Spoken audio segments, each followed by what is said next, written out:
जब से prime minister Modi साहब आए हैं वहां पे, और जिस वक्त में हम हैं, आपने $50 बिलियन कहां से इकट्ठे करके देने हैं? इंडिया जो है वो तकरीबन उसने 5 महीने के अंदर कोई $1 बिलियन की जो है वो एप्पल जो प्रोडक्ट है, एप्पल फोन जो है ये उसको एक्सपोर्ट किया है। क्यों भारत जो है वो हर तरफ हमें ये दिखाई देता है कि सारी तदबीरों पर पानी फेर देता है। IMF ने ना सिर्फ हमारी इंडस्ट्री तबाह कर दी बल्कि ज़राअत का भी बेड़ा गर्क कर दिया। आज 100 के करीब हमारी इंडस्ट्री बंद हुई है जो तौलिए और बेड शीट्स बनाती है बिजली की कीमतों की वजह से। अब ये इमेजिन कर लें कि कितने बड़े पैमाने पे जो एप्पल है वो अपने ऑपरेशन जो है वो कर रहे हैं। और इंडिया ने जो फोन भेजे हैं वो यूरोप गए हैं, मिडिल ईस्ट गए हैं, और ये कहा जा रहा है कि 12 महीने में 5 महीने में तो $1 बिलियन है और 12 महीनों में ये $2.5 बिलियन तक जाएगा। और जिसको आप ये कह समझ लें कि मार्च जो 2023 है ये उसकी बात कर रहे हैं।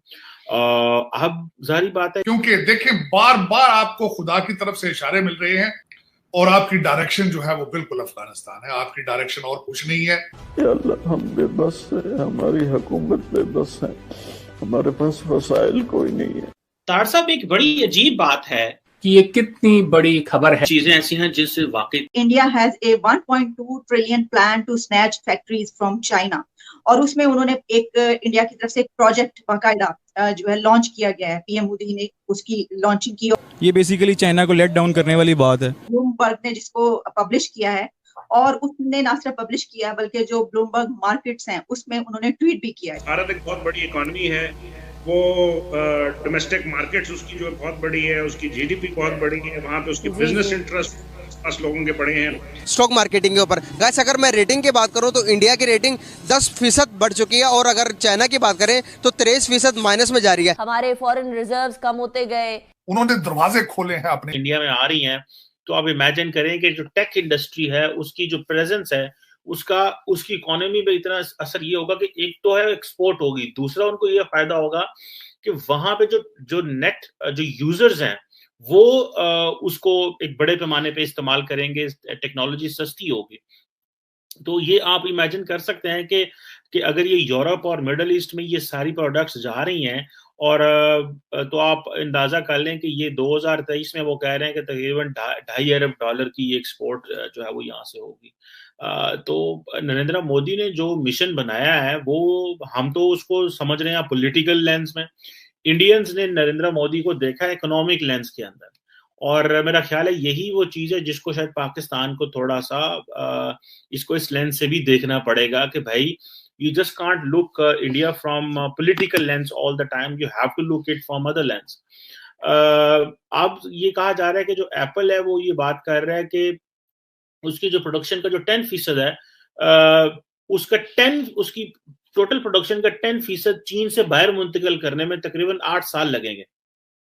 और आपको पता है कि तकरीबन 98% जो आईफोन है वो चाइना में बन रहा था। तो आप इमेजिन करें कि वो कितना स्लो प्रोसेस है और कितना ये लेंथी प्रोसेस है कि 10% जो है, और भले वो चीन इंडिया को बहुत ज्यादा फेवर देना चाह रहे हैं लेकिन वो चीन से भी नहीं निकलना चाह रहे। This is the signal which the Chinese with the Americans are giving. ये जरूर ठीक है कि क्योंकि आप देख लें कि at the same time India, अगर वो सारी चीजें इंडिया के अंदर टेक इंडस्ट्री आ रही है, लेकिन इंडिया बहुत सारे अमेरिकन ये फील कर रहे हैं और वेस्ट ये फील कर रहे हैं कि इंडिया का जो कॉन्फिडेंस है वो बहुत हाई हो रहा है, और India as a mid size power in South Asia जिसको वो चाइना के लिए तैयार कर रहे हैं, गो के वो तो चाइना के लिए अपने मफाद के लिए लड़ेगा, वो अमेरिका के लिए किसी और के लिए तो नहीं लड़ेगा।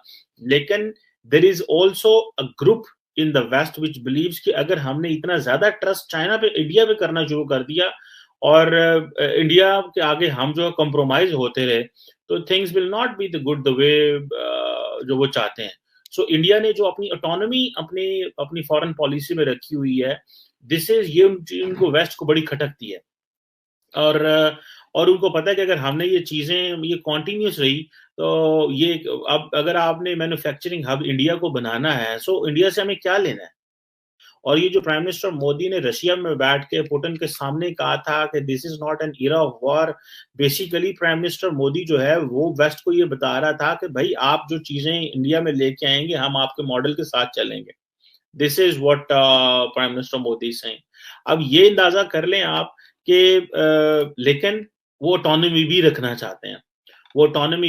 चाहते हैं, और वो चीजें जो हैं वो भी चलाना चाहते हैं। सो ये एक बड़ी इंटरेस्टिंग डेवलपमेंट है कि और अगर आपको याद हो, पहले तो एक जो ताइवान का जो फॉक्सकॉन जो टेक्नोलॉजी ग्रुप है वो इंडिया में बैठ के ये चीजें डेवलप कर रहा था, लेकिन अब आके आपको पता चल रहा है कि अगर वो सारा कुछ इंडिया को जो है वो देने की कोशिश कर रहे हैं।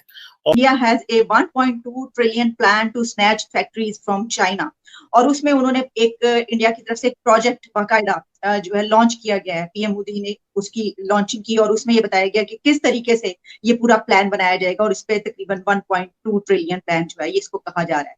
तो सर इसमें आप इसको कैसे देख रहे हैं? एक तो इंडिया और चाइना और पाकिस्तान और इंडिया, कैसे आप इसको एनालाइज करेंगे?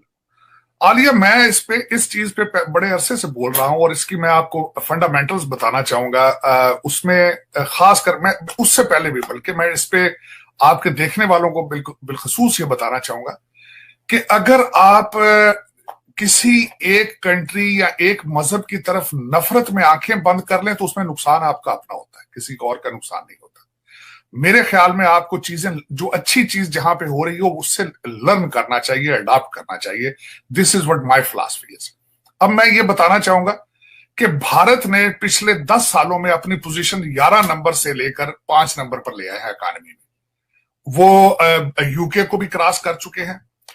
फिर उनके जो वजीर आजम उनके मोदी साहब ने कहा है कि बाय 2047 हम लोग, Bharat will be a developed country, will not be a developing country anymore. जब ये सारी चीजें हुई तो मैंने उसके बाद दोबारा एक दफा सारी नजर दौड़ाई हिस्ट्री में कि 1947 से लेकर आज तक उनको इस सफर में उन्होंने क्या क्या किया।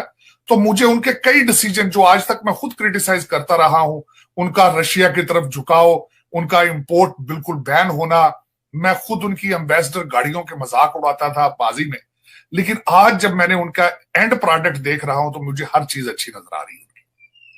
आज उनके जो मैंने बिलखसूस पिछले 20 सालों के नरसिम्हा राव, वाजपेयी, अडवाणी, और जिस तरीके से उन्होंने भारत के लिए सारा कुछ किया, आज उसके एंड प्रोडक्ट सामने नजर आ रही।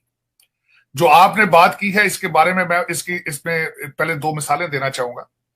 इस वक्त हमारे वजीर आजम ने बड़े बड़े लाखों के मजमे में, एक्स वजीर आजम ने, हमारे अमीरुल मोमिनीन ने कहा कई दफा कि रूस मुझे तेल देना चाहता था, रूस मुझे गंदम देना चाहता था, मैं ला के गरीब लोगों की मदद करना चाहता था।